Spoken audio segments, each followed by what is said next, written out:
안녕하세요, 모트라인입니다. 이렇게 하던데? 아, 힘들어. 그 배도 많이 나온 아저씨가 이거 시작할 때마다 어떻게 이렇게 잘 뛰는 거예요? 자, 여러분 안녕하세요, 폴스타입니다. 폴스타 브랜드에서 시승차 2대를 보내주셨는데 정말 재미있는 제안이어서 내가 뿌리칠 수가 없었습니다. 자, 개인적으로 폴스타 같은 요 정도 사이즈의 차량, 특히 요 정도 사이즈의 전기 차량은 제가 정말 좋아라 하는 세그먼트입니다. 그리고 뭐 비슷한 가격대에 살 수 있는 게 뭐 아이오닉 5, EV6, ID4도 있고 또 뭐 잔잔바리들 많아요. 그래서 아무래도 경쟁 모델들도 많고 관심을 가지시는 분들도 많고 실제로 많이 팔리기도 했고, 그리고 막상 타고 다니시는 분들 얘기를 들어보면 만족도도 높고 그런 차량이다 보니까 이런 재미있는 변화가 생겼을 때 여러분들께 또 한번 소개를 드려보고, 그래서 둘 중에 지금 버전에서 너라면 뭘 사겠냐, 요것도 제가 한번 말씀을 드려보면 재밌지 않을까 싶어서 이렇게 영상 촬영하고 있고, 뭐가 바뀌었냐? 자, 그릴 바뀌었습니다. 대단해요. 연식 변경되면서 그릴이 바뀌다니. 자, 저는 살면서 처음 봤습니다. 여러분도 아마 살면서 처음 보셨을 겁니다. 완전히 풀모델 체인지가 아니라 그냥 연식 변경이 되면서 그냥 완전히 똑같은 프레임을 사용하는 차량이 단지 연식 변경이 되면서 구동 방식이 프론트 휠 드라이브에서 리어 휠 드라이브로 바뀐 사례는 여러분들도 처음 보실 겁니다.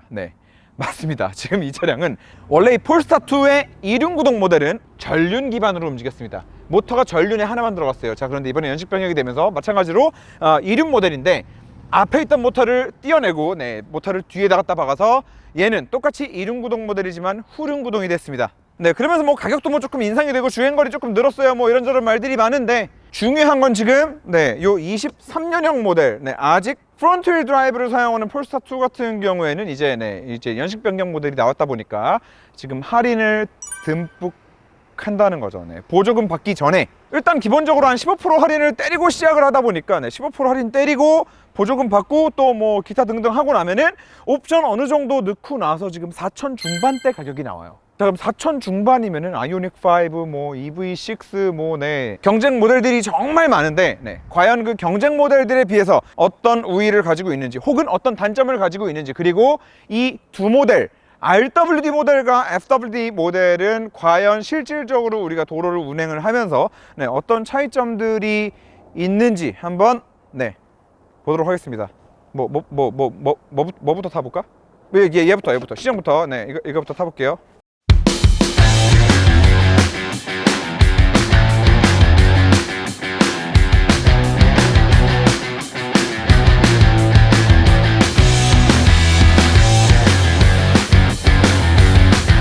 자, 일단 운전을 시작하면서 시장에 흔히 퍼져 있는 얘기들 중에 그 중에서도 꼭 좀 바로잡고 싶은 포인트가, 야, 저 돈 주고 저렇게 조그만 차를 어떻게 타냐라는 얘기. 도대체 언제까지 차 가격은 곧 차 사이즈다라는 그런 말도 안 되는 그 구닥다리, 그건 구닥다리도 아니야. 도대체 그 논리는 언제쯤 인터넷에서 없어질런지 모르겠는데, 그렇게 따지면 롤스로이스는 무슨 뭐 버스야?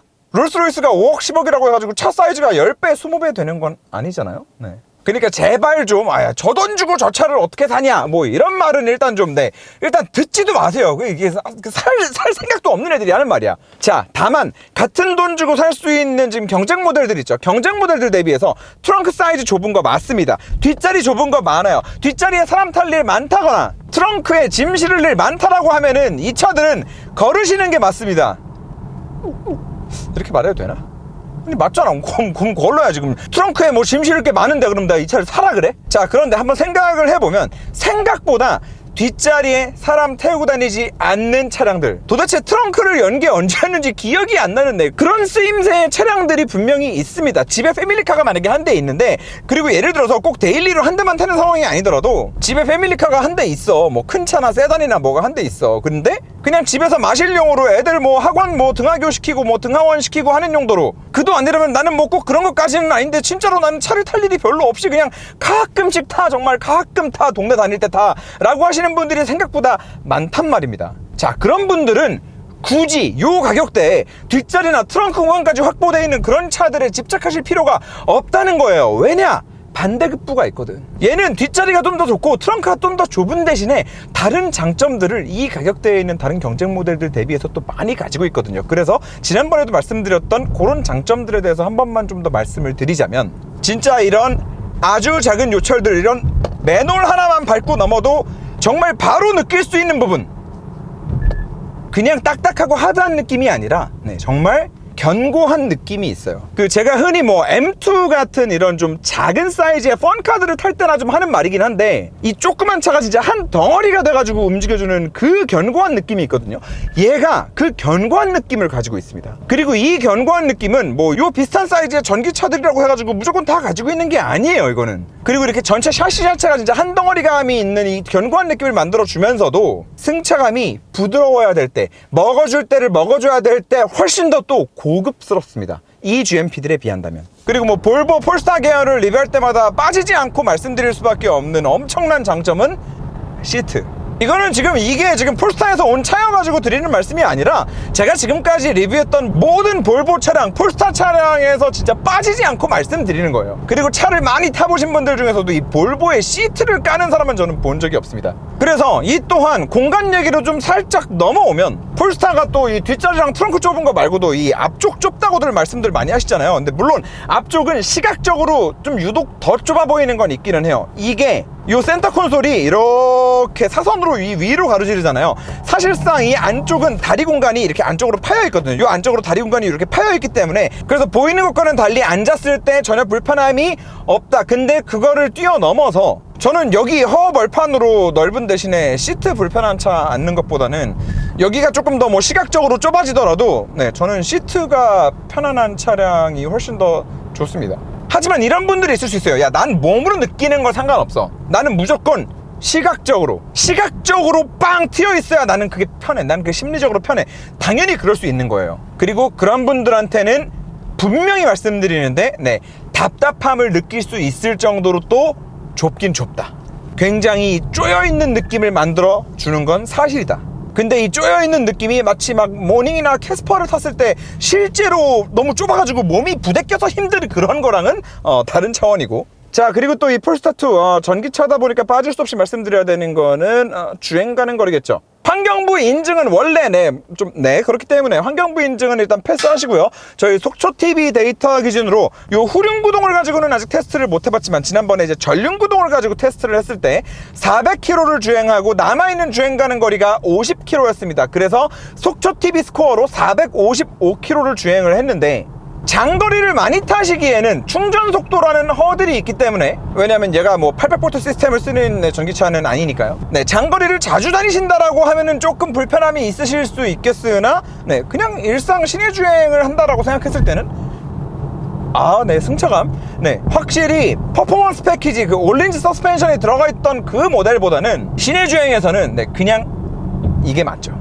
굉장히 큰 범프를 지나는데 부드럽게, 아까 말씀드렸던 것처럼 굉장히 안정감 있으면서도 부드럽게 잘 넘어가주는 그런 느낌을 역시나 보여주네요. 자, 아무튼 그래서 주행 가는 거리 같은 경우에는 455km 정도 나오기는 하지만, 장거리를 자주 다니셔야 된다라고 하시는 분들은 급속 충전 시간에 압박이 살짝 좀 있을 수 있기 때문에 그다지 추천드리고 싶지는 않다. 하지만 뭐 장거리를 뭐 엄청 많이 다니시는 분들이 뭐 얼마나 될까요? 자, 그리고 빠질 수 없는 주행 보조 장치. 이 또한 마찬가지로 속초TV 할 때 많은 분들이 보셨겠지만, 그리고 또 제가 자주 말씀을 드리기는 하지만, 원래 볼보 주행보조 장치가 좋았습니다. 차선 중앙 유지해주는 능력이 정말 상당히 강건했는데, 뭐 폴스타도 마찬가지의 모습을 보여주고, 이거는 속초TV 5시간 동안 라이브 하면서 사용하면서 많이 보여드렸기 때문에 많이들 알고 계실 거라고 생각을 하고. 자, 여기도 굉장히 난 코스거든요 지금. 자, 여기도 굉장히 난 코스. 갈라지는 길에 이어서 펜스에 딱 붙어가지고 지금 도는 코스인데 잘 잡죠. 그래서 개인적으로는 이제 폴스타 같은 경우에 구매하실 때 이 주행보조 장치 옵션으로 따로 떨어져 있거든요. 분명히 이 옵션 들어가 있는 차량을 꼭 구매하시라고 말씀을 드립니다. 뭐 정말 가끔씩 나는 너무 시내발이만 계속 타고 다녀가지고 쓸 일이 너무 없는데 라고 하시는 분들은 진짜 쓸모가 없으실 수도 있는데, 뭐 저도 장거리를 자주 다니는 편은 아니지만, 그리고 제가 운행하고 다니는 요 시내 주행 상황은 주행보조 장치 킬 일이 크게 많지 않기는 하지만서도 그럼에도 가끔이라도 막히는 길, 뭐 경부고속도로라도 탈 일이 생긴다라고 하면 분명히 유용하게 사용될 수 있는 이제 뭐 그런 정도의 성능을 가지고 있다 라고 말씀을 드릴 수 있을 것 같습니다. 그리고 뭐 많이들 알고 계시는 T맵. 네 이름이 뭐라고? 당신의 꿈과 희망, 그런 거 아니겠습니까? 아무튼 뭐 이런 거 말고, 뭐 길 안내할 때 서군로 440으로 길었네. 몇 번째 장소로 갈까요? 이렇게 빨리 말하는데 진짜 네 기가 막히지 않습니까 진짜? 그리고 진짜 대박인 거는 네, 이 여기에 있는 T맵이 클러스터에도 그대로 뜬다는 거. 네. 이거는 요즘처럼 이 자동차 안에 들어가 있는 이 컨텐츠들이 중요한 시대에 진짜 네 이만한 컨텐츠가 또 있을까라는 생각이 항상 드는데, 자 여기까지는 기본적으로 폴스타2에 대해서 원래 가지고 있던 생각들, 기존에도 제가 이제 시청자분들의 차량을 받아가지고 리뷰하면서 말씀드렸던 것들을 한번 좀 리바이벌 했다 정도로 말씀을 드린다면, 이제는 이 후륜구동으로 바뀌어서 그래서 느낌이 어떠냐에 대해서 좀 말씀을 드려봐야 될 텐데, 자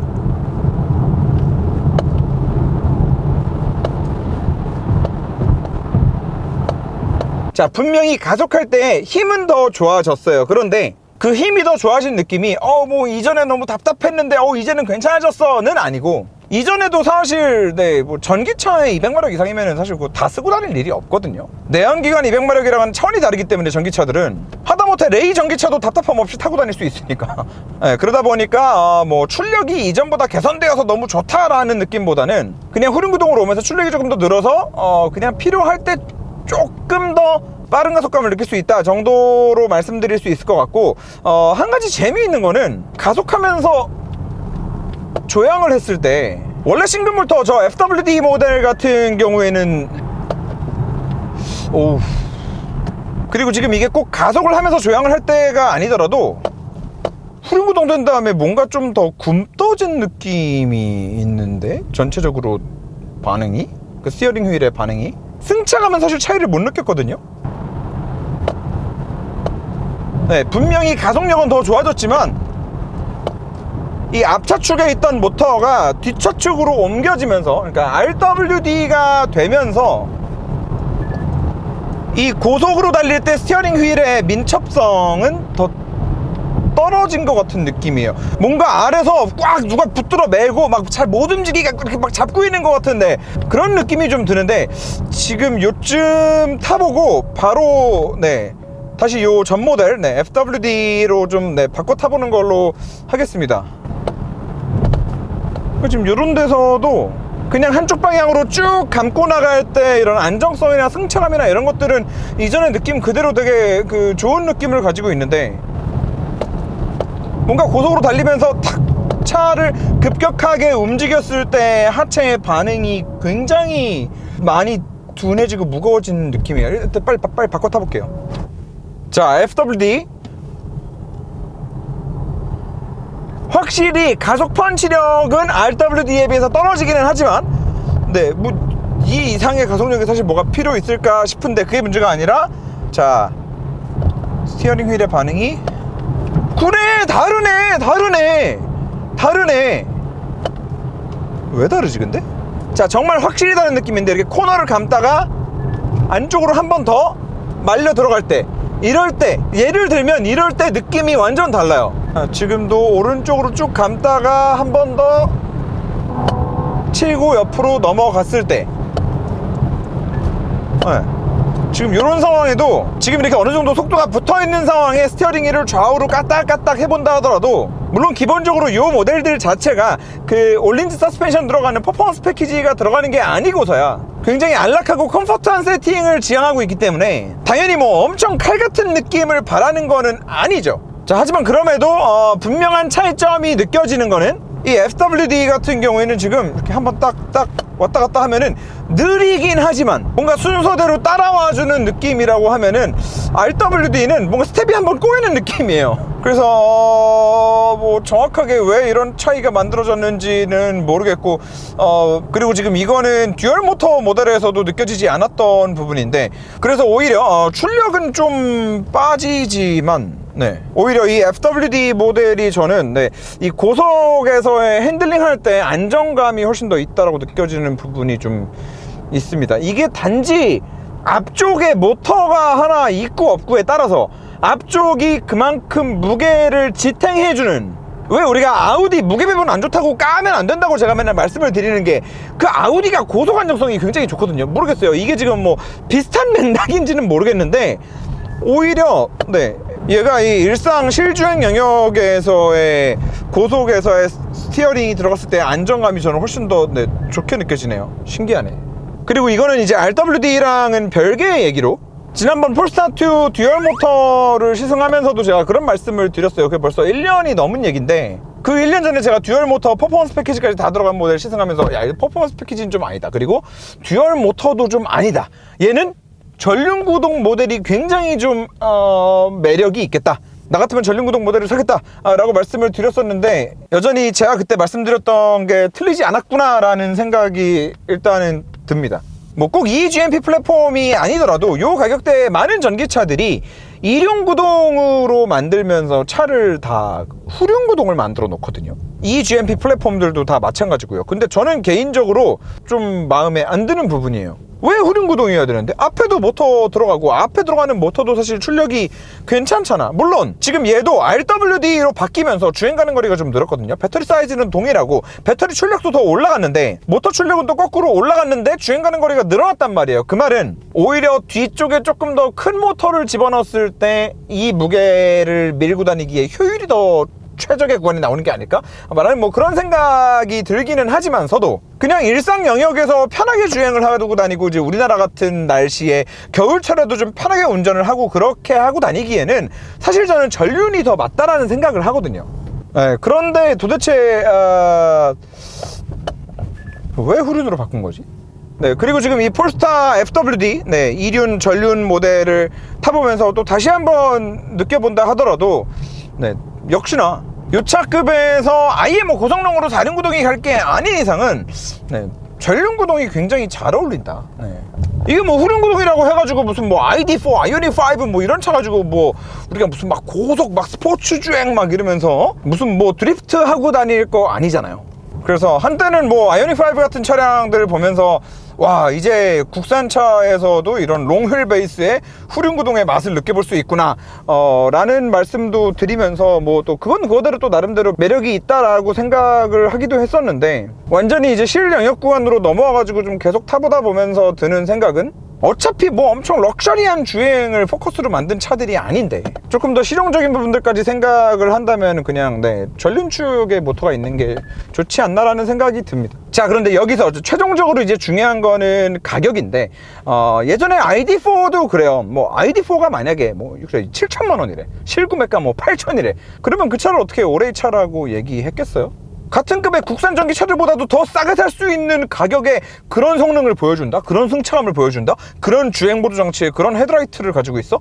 라고 하면은, 네, 그 가격대에 정말 좋은 상품성을 가지고 있다고 생각을 했었기 때문에, 네, 이렇게 추천을 드렸던 건데, 비슷한 맥락에서 지금 이 FWD 모델은, 네, 15% 기본 할인을 한다고 합니다. 그래서 얘는 지금 나파 가죽 시트 옵션까지 들어가 있는 앤데, 나파 빠진 그냥 그 비건 가죽 들어가 있는 그 옵션이 있어요. 주행 보조 장치는 들어가 있고, 그래서 제일 많이 사용하시는 옵션들 넣고 보조금 받고 뭐 하면은 4천 중반에 딱 떨어지더라고요. 그러면 이거, 네, 아이오닉5, EV6 뭐 다 겹치는 가격대들인데, 솔직히 말씀드리면 2열 공간과 트렁크 공간이 난 중요하지 않다라고 하면은 이게 무조건 더 나은 선택이다. 못 믿겠으면 운전을 해보자. 특히 승차감이나, 네, 이제 고속주행 할 때 이 아까도 말씀드렸던 이 샤시의 견고함에서부터 주는 이런 주행 안정감, 큰 범프들을 만났을 때 처리해내는 그 능력들, 그리고 시트, 뭐 T맵, 네, 클러스터에까지 뜨는 거, 야, 뭐 T맵이 클러스터에 뜨는 걸 가지고 뭐 장난 아니야, 지금 뭐 차에 그게 중요하냐, 뭐 이러시는 분들이 있는데, 그런 분들도 제가 봤을 때는 굉장히 높은 확률로 차가 없는 분들입니다. 네, 실제로 차랑 매일매일을 같이 이렇게 부대끼면서 실제로 사용하시는 분들은 진짜 이렇게 버튼 하나 눌러가지고 판교역 몇 번째 장소로 갈까요? 이건 진짜 엄청난 장점인 거거든요. 예. 아무튼 뭐 그래서 인터넷에 뭐 무슨 말이 써있든 간에 내가 차를 운행하는 환경이 어떻게 되나, 내가 차를 어떤 목적으로, 어떤 용도로, 어떤 환경에서 사용하게 되나, 이런 것들을 잘 판단하시다 보면은 나한테 더 맞는 차, 똑같은 돈을 쓰더라도 내 만족도가 훨씬 더 올라갈 수 있는 차들이 또 많다라는 말씀을 좀, 네, 항상 드리고 싶습니다. 정리해볼까요? 자, 개인적으로는 정말 재미있는 비교였는데, 다시 한번 말씀드리지만 저는, 네, 모르겠어요. 이게 지금 폴스타에서 보내준 시승차들이고 어쨌든 우리 RWD 더 좋아졌어요 라고 차를 보내준 것 같은데 이거 재고 조금 뭐 남았다고 저는 이게 더 마음에 들어요 라고 말하는 게 맞는 건지는 잘 모르겠지만 뭐 실제로 네, 지금 이 할인하는 가격 대비 얘가 가지고 있는 상품성은 저는 네, 뒷자리 그리고 트렁크 공간 상관없는 나는 시티카로서 혼자 주행할 일이 많아 혹은 그냥 한두 명 타고 돌아다닐 일이 많아 라고 하시는 분들한테는 진짜 네, 그 경쟁 모델들 대비 분명한 장점을 가지고 있는 차량이거든요. 네, 그러다 보니까 네, 요거를 더 구매 추천드린다고 말씀을 드렸는데 사실 뭐 폴스타에서 좋아할지는 모르겠어요. 네, 그렇다고 뭐 RWD가 뭐 막 엄청 안 좋은 차라는 건 아니니까 네, 그냥 네, 가격 가성비가 더 좋다라는 거니까 저는 항상 여러분들께 이제 가성비를 또 판단해서 네, 요걸 또 바탕으로 말씀드릴 수밖에 없기 때문에 네, 이렇게 좀 말씀을 드렸고 한 가지 재미있는 거는 지금 폴스타 홈페이지에 들어가면 네, 이게 실시간으로 재고 현황이 뜨거든요. 그리고 실질적으로 할인받은 금액이 그래서 얼마인 건지 그 보조금 받기 전 금액도 나와 있고 근데 웃긴 건 여기 엄청 많이 떠 있는 게 아니라 매일매일 리프레시 되면서 새로운 차종이 막 올라갔다 내려갔다 하더라고요. 근데 저 여기서 그 깡통 올라오는 것도 봤어요. 깡통. 물론 저 같은 경우에는 주행 보조 장치 있으면 잘 쓰기 때문에 주행 보조 장치가 무조건 있는 모델로 구매를 하기는 하겠지만 직물 시트에다가 주행 보조 장치까지 빠져 있는 완전 엔트리 모델 있죠. 네, 걔도 가끔씩 뜨는데 걔는 보조금 받으면은 한 3천만 원 후반대 가격이 나오더라고요. 그냥 뭐 단지 차가 가지고 있는 이런 하체의 느낌이나 이제 고급스러운 주행 질감만 따지고 놓고 봐서는 진짜 그것도 3천만 원 후반이면은 진짜 네, 미친 가격의 차 아닌가라는 생각이 드는데 혹시 모르죠. 네, 그 차량은 또 그 차량대로 그 상황에 맞게끔 뭐 레이 EV도 네, 좋다고 타고 다니는 마당에 네, 정말 도심에서 왔다 갔다 정말 잠깐씩만 탈 거다라고 하시는 분들한테는 네, 뭐 그것도 나쁜 선택이 아닐 것 같다라는 생각이 들고 네, 아무튼 홈페이지를 좀 유심 있게 지켜보시면은 재미있을 것 같습니다. 이번에 아쉽게도 날씨가 네, 갑자기 막 너무 추워지고 바람이 너무 많이 불었어요. 지금 저희 촬영하고 있는 날짜가 이 서울 경기권에 지금 바람 엄청 많이 불어가지고 막 피해도 많이 발생하고 했던 지금 그 날이거든요. 네, 그러다 보니까 저희가 속초를 못 갔습니다. 네. 그래서 원래 바람 너무 많이 부는 날은 네, 주행거리에 영향을 많이 받기 때문에 안 가는데 속초를 못 갔지만 이번에는 다음에 요 전륜 모델, 후륜 모델 요렇게 두 대를 붙여가지고 속초 TV도 한번 해보면은 재미있지 않을까라는 생각이 듭니다. 네, 그때 또다시 요 두 차와 함께 인사드리는 것으로 하겠습니다. 안녕.